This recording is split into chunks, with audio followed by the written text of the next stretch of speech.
Africa and India. I request Dr. Asif Iqbal to present the opening remarks.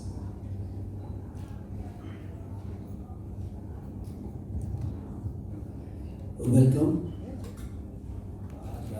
friends, friends from Chennai in Tamil Nadu. We are glad to be gathering today for the opening of the India-Africa Trade Council's office in for Tamil Nadu and other parts of South India.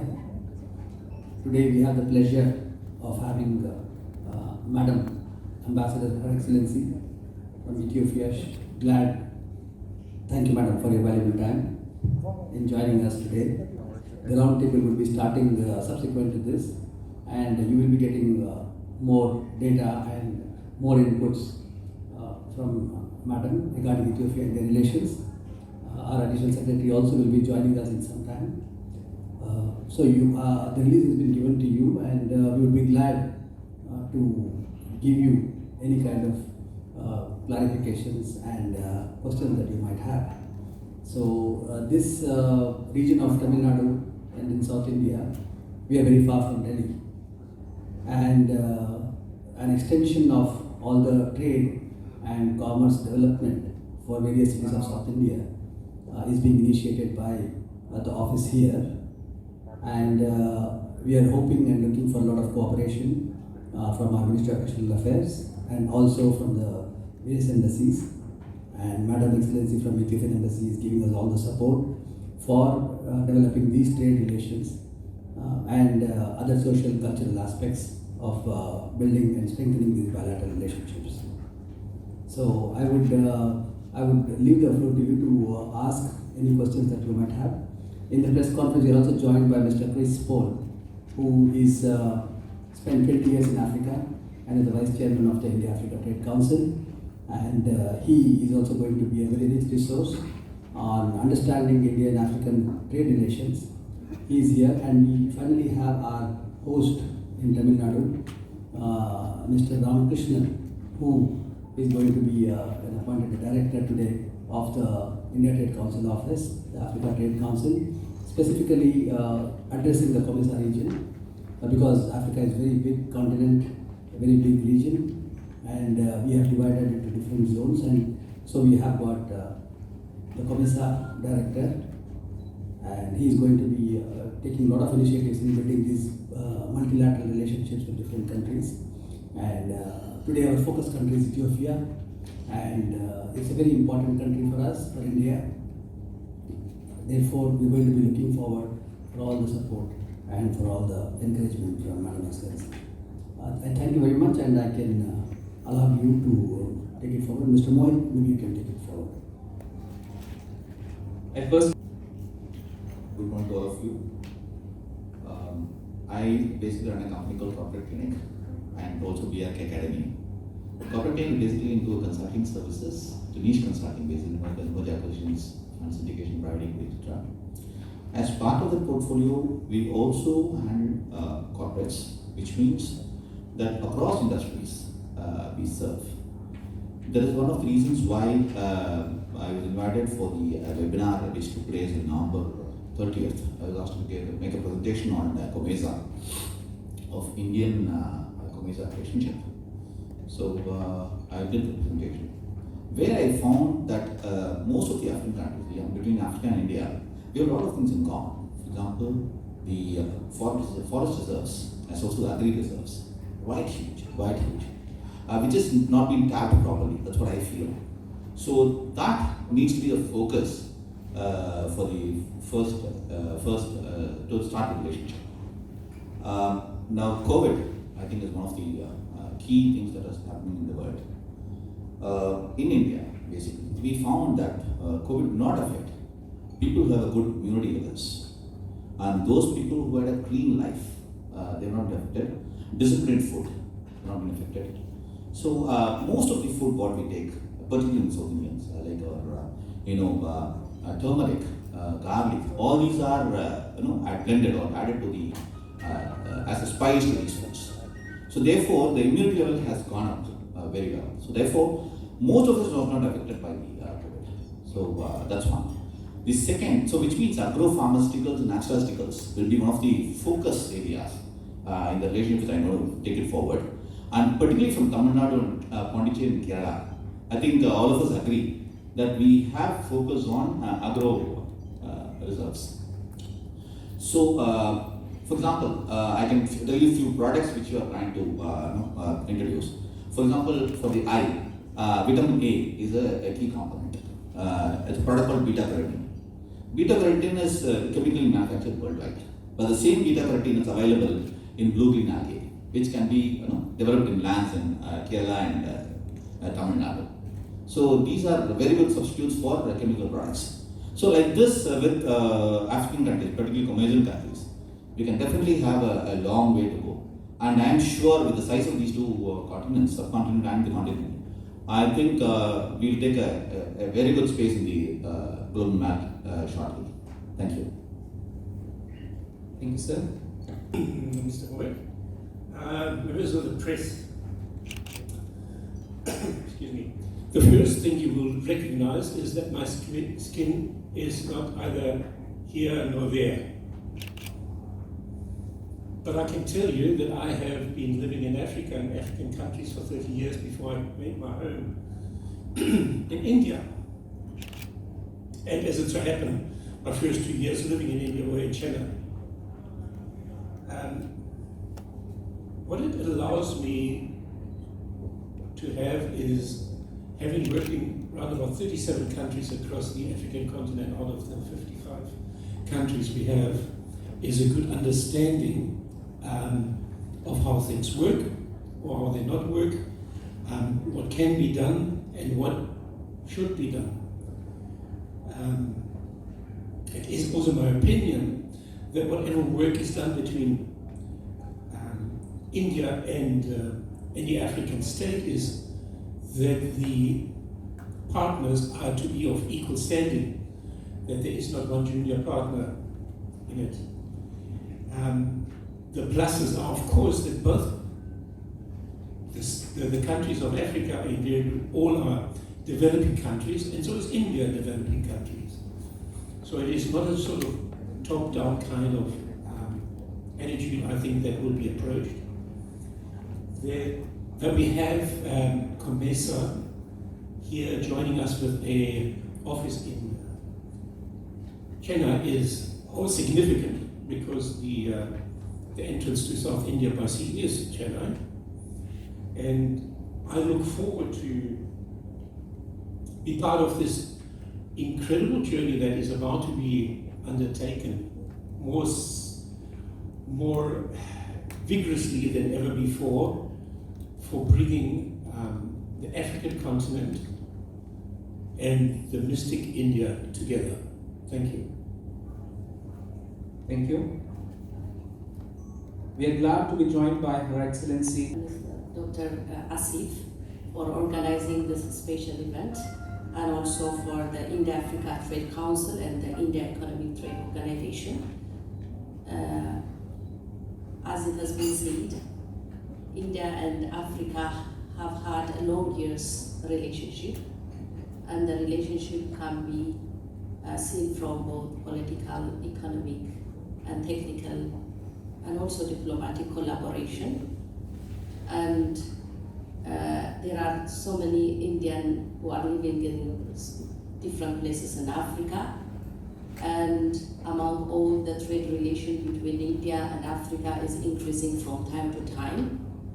And when we come specifically to Ethiopia, Ethiopia has started its relation with India in the 1st century, where the Indian trader used to go to Ethiopia to sell their silks and spices, whereas they used to buy golds and different kind of precious material from Ethiopia.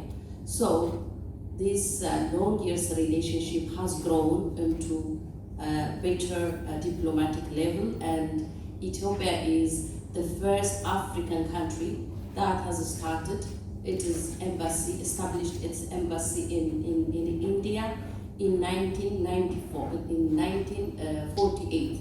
Just 1 year after the independence of India. This really shows the historical relationship between India and Ethiopia. So I believe even if there are currently more than 600 Indian companies that are operating in Ethiopia, working in different kind of sectors, but I believe the formation of this Indian Trade Council would really help to boost the already existing good relationship between many different countries and India and also with Ethiopia. So I again want to congratulate Dr. Asif for his initiation, and also I want to acknowledge the fact that the formation of such kind of trade council would be an eye-opener and also a gateway to just go and look for what is really going on in Ethiopia, because in Ethiopia and also in Africa, because Ethiopia, India and Africa really share a lot of commonalities.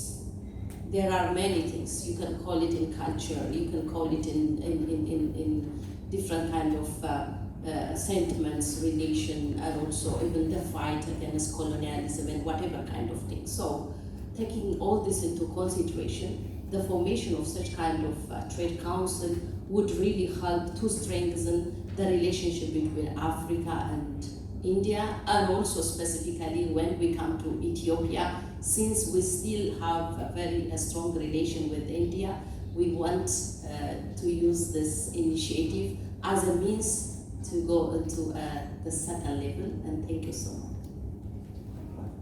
Ones, and where India can collaborate in strength to help to get to those wants.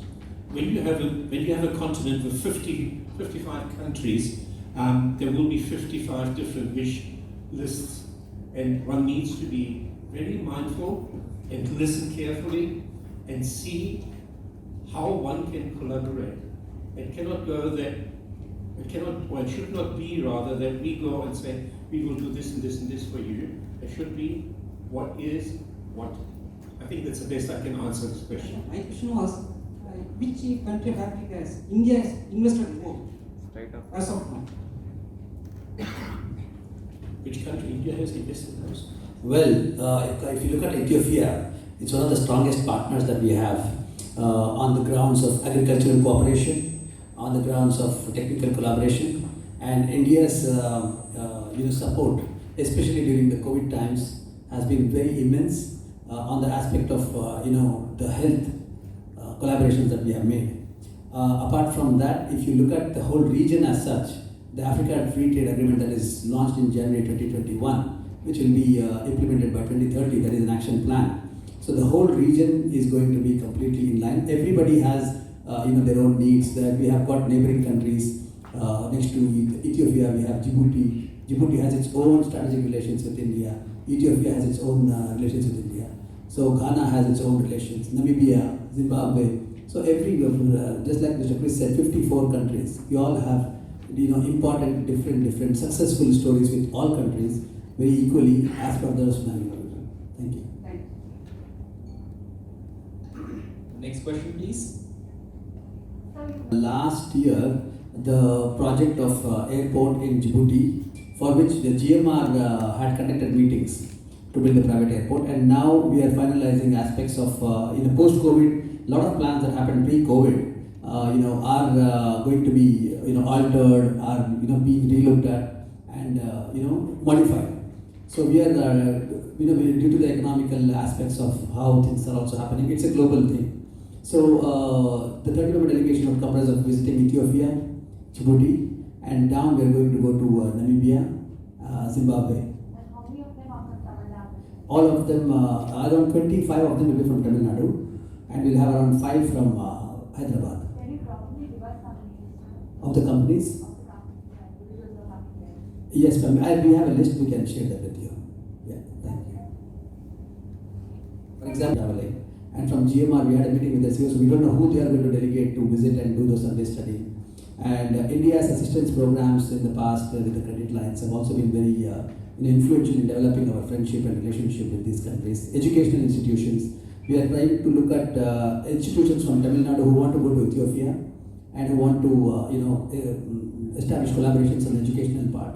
And we also have this company called, the My Group of Education Institutions, who are also going to be exploring. And I think we have their CEO here. Yes, the CEO is here, and he's going to share a little more how they want to explore the other parts of Africa. Thank you.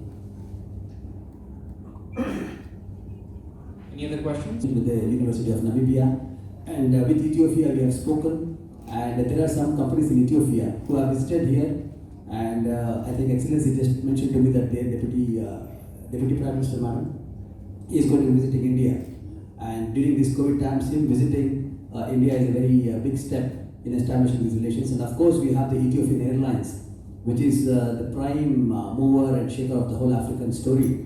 And they are also going to be participating very actively. We are going to be doing a co-branding with Ethiopian Airlines for all the India-Africa Trade Council members. So that's a very big step for us to see how the business and trade community is going to go forward. On the other hand, we are also going to have the Africa Special Economic Zone, which we are going to be launching today, which have got permission from the Ministry of MSME, Government of India. And today we are going to be launching in the auspicious hands of Madam Excellency and the Additional Secretary. The Africa Special Economic Zone will come near Kolar between Bangalore and Chennai, and we are going to be launching that, and we'll give those details as well. So what will be the focus of this special economic? The Special Economic Zone will focus on collaborations. For example, there are cashew kernels that come in from there to here, and then they are polished from here and they are exported back. So we want to impart skills to those countries wherein that can happen there, and our Atmanirbhar program of the Honorable Prime Minister can be brought. So this is one of the reasons how the India and Africa are collaborating. And how many companies can how to build this economy? So this is the first pilot one with just 100 acre of land, and we would like to then replicate this model, because we'll also have a cultural center, an African cultural center, and it may be pertinent to know that Delhi has the Ethiopian Cultural Center, the only African country to have their cultural center, and it was given in 1948, and one of the prime places which is helping cultural bondages between India and Ethiopia. So based on those lines, we were motivated by the Ethiopian Cultural Center in Delhi to have the small African Cultural Center as well in the Special Economic Zone. How many companies can it accommodate? It can accommodate around 40 companies.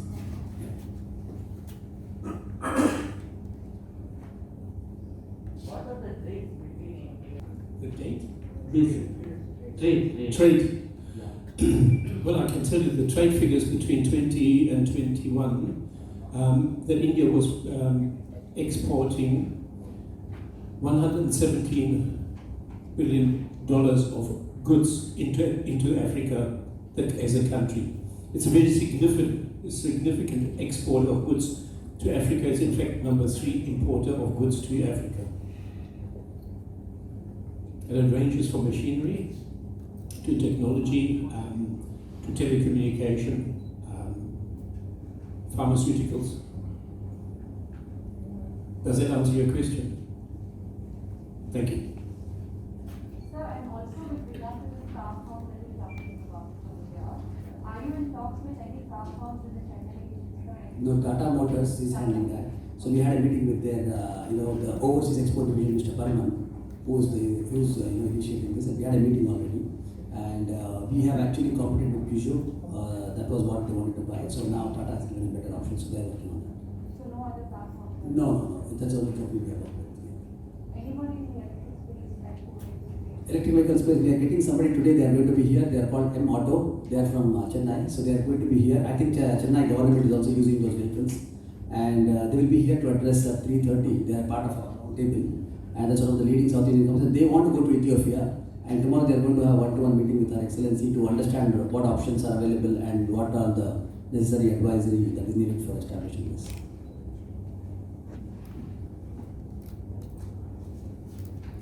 Any more questions? Indian African Film Commission, Can you please use mic?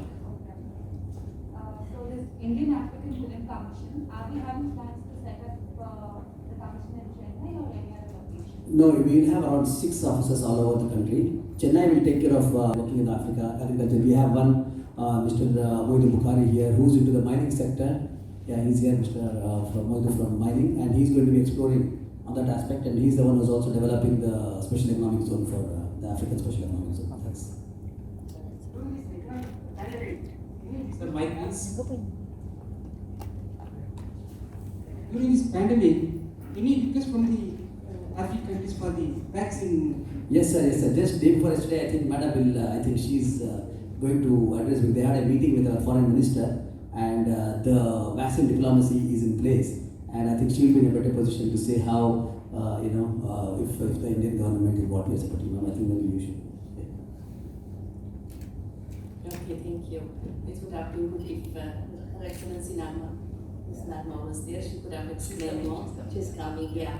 But from the discussion we had with His Excellency the Foreign Minister of India, he explained us that there are many African countries who have already requested, but the response was that now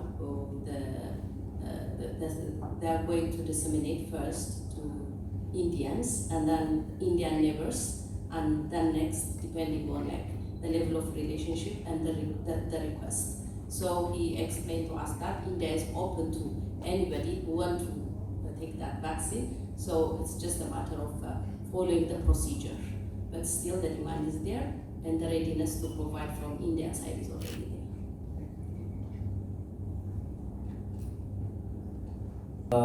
I think once the Africa Free Trade comes, then there will be a common policy for film shootings.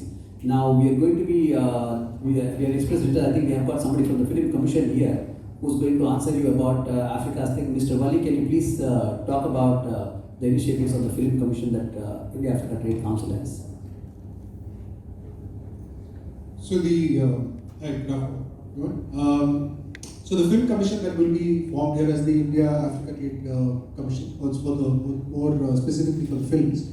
There will be more so subsidies from both sides. They'll actually not just subsidies but also the facilities that will go overall. And not just that, but also the technical education, and that's also going to be where we go over to the other countries and make sure that there is a technical team that we train and make sure that the units are ready. The objective is not just to take subsidies but also provide an entire facility of for the teams that go from here or vice versa. So both sides, it's really making an amicable and a long-lasting relationship. That's what the idea is. Thank you. Do we have any other question? If no, I would like to know from Her Excellency about the kind of possibilities that is possible in this year, especially post-COVID, between India and Ethiopia.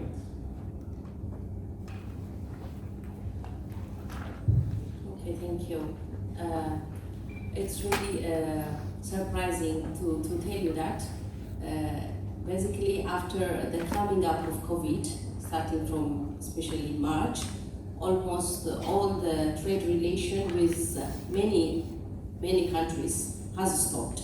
But when we see the level of relationship with India, for the last 3 months only, there are 30 new Indian companies that have arrived to Ethiopia to look for investment license. So this happened when there is only a bubble flight, only one flight in a week. Before that, we used to have every day, both from New Delhi, Mumbai, and also twice from Bangalore.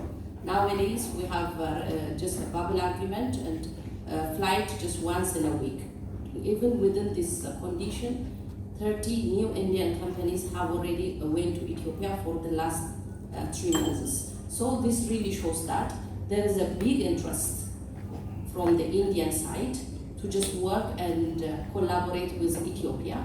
And mostly the trade relation also, it also focuses on investing in the textile, investing in the pharmaceutical, and also food processing area.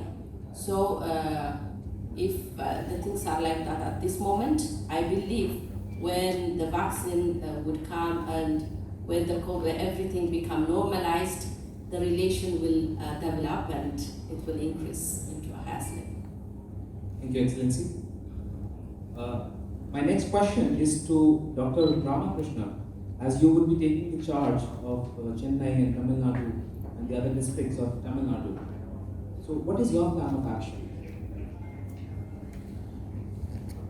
As I was telling you in opening remarks, one of the key areas for Indo-African relationship is the agri-reserves. That's readily available, so you don't need to trade anything. So a good tie-up, a technology tie-up in agro-farming, as also agro-pharmaceuticals and naturals will go a long way for building an excellent relationship. This could be a mutual building of relationship, one. The second is MSME is a very, very key sector for both the countries. So not large investments are coming up. Therefore, MSME organizations, both from the state or South India as also or India as also Africa, can go together in starting some components, auto industries, auto ancillaries, components, parts. That's another area where they can look at. The third activity is infrastructure development. Now, I don't know, I think most of us know, till about 95, 96, we didn't have a good economic road connection. So the transport was taking a lot of time, the logistics was taking a lot of time. The government started looking at golden water. So slowly we started the infrastructure development in a very big way. And today, you know how the roads are connected, how the infrastructure is connected.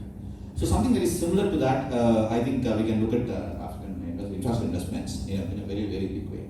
And that could help in a long way because MNCs, most MNCs abroad who have focused on infrastructure have put up their offices in India. And they are ready to travel with India to any other country. So I think they should look at that also. These 3 or 4 focus areas will build a very, very long relationship between both countries.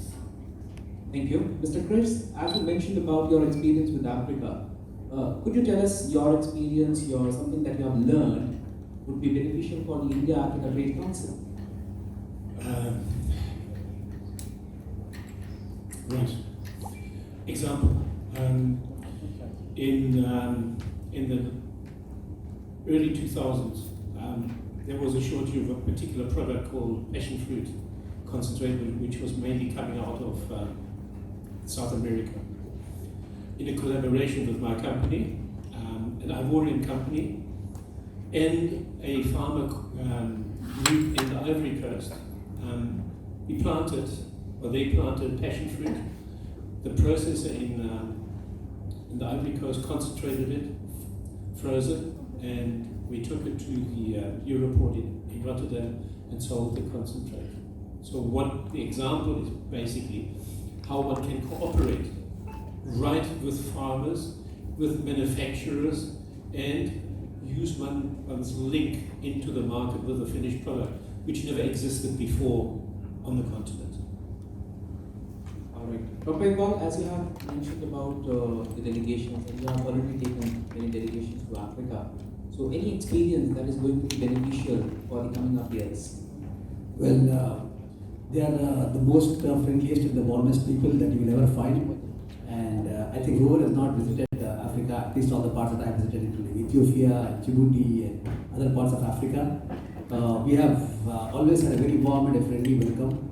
The advantage that Indians will have, and one thing that I noticed in traveling between delegations into Europe and Africa is that Africa, there's a lot of comfort level because the food habits are all very similar to us. In fact, yesterday we were having our lunch, and our colleague from the Ethiopian embassy was saying that it's very much like not tasting like Ethiopian food. So this is one thing, and also the fact that the weather and the climate is very appealing for Indian businessmen. The most successful stories that you will find with Indian businesses have actually come from Africa and not from other parts of the world. The statistics show that Africa, we have done more business with Africa than other parts of the world. Thank you. That's lovely. Any questions? Should we end now?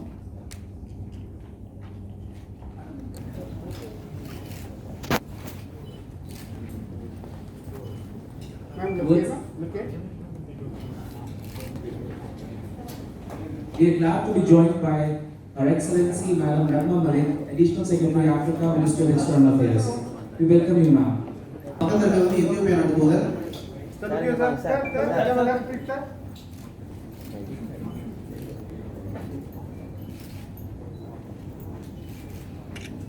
Sir, one more step. Sir, please, sir.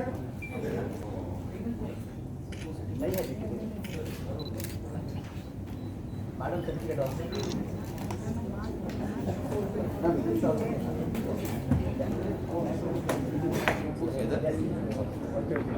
Sir.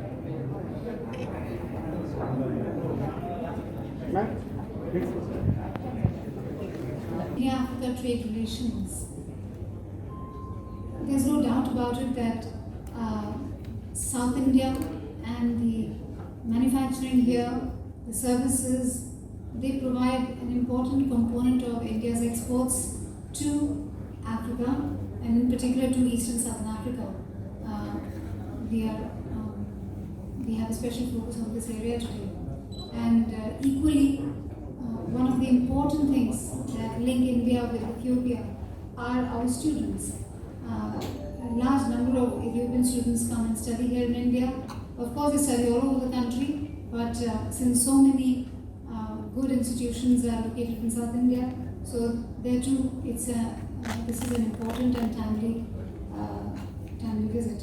So I'm sorry I joined you late, so I'm not perfectly sure what was the discussion about. The press, they had some questions about it. So I think somebody had a question from for the vaccine, what's happening on the vaccine front. So we said, no, madam, will be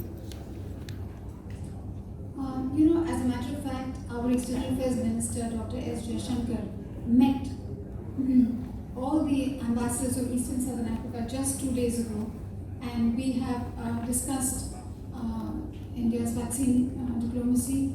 We have discussed this matter, and we've explained to our good friends, our African friends, on exactly what to do.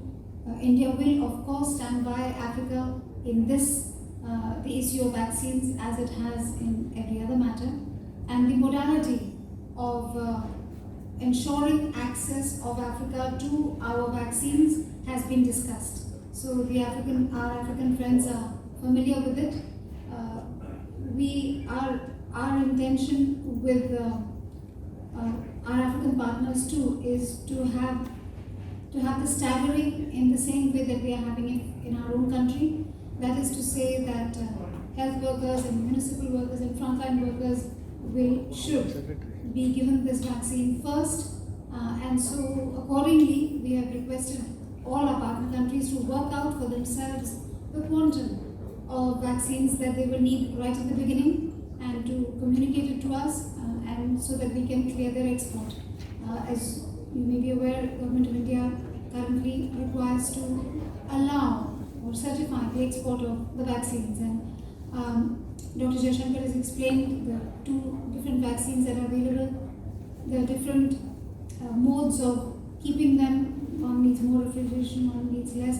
He also explained that 4 other vaccines are under process and should be ready quite soon, by late March, early April. So we have suggested to our African friends the staggered manner in which they could figure out their own requirements, communicate them to us, and we will ensure that those requirements are met. Well, I'm looking forward to the whole roundtable. I've seen with interest the people who will be speaking and the areas of which they will be speaking. I'm waiting to hear the COMESA, as one of the 8 regional economic commissions of Africa, is an important entity. And there are other economic commissions with which too we have ongoing close relations. So with that, I think I will just say that it's a pleasure to be here. I'm very happy that Her Excellency Ambassador Visita could also make it here. I commend Shri Asif ji for this initiative, and I look forward to going away a bit more enriched, finding out about the Indian exporters from southern India, their issues, what we can do to make this this aspect of our relationship, the trade aspect of our relationship, more important and more dynamic. So thank you very much. I look forward to the roundtable. Does India sign up with African countries for exporting this vaccine? India signed up or we're all? See, like I explained just now, we have explained the modality. There is a specific modality that we've worked out with our African friends. I'm not at liberty to just tell you the whole thing here. And it is still a work in progress. We have explained, and some of the African countries have reflected to us their requirements already in a phased manner, such that initially the frontline workers get access, thereafter other vulnerable parts of the population, thereafter a proportion of the overall population. So, because as you know, in India too, we are making vaccines available in a phased manner. Frontline workers first, and right now in India, not even the vulnerable populations or elderly are not being given access. So, this is still a work in progress. We've explained to our African friends, and they will be explaining to us exactly their requirements, and we will be working out modus operandi to ensure this access.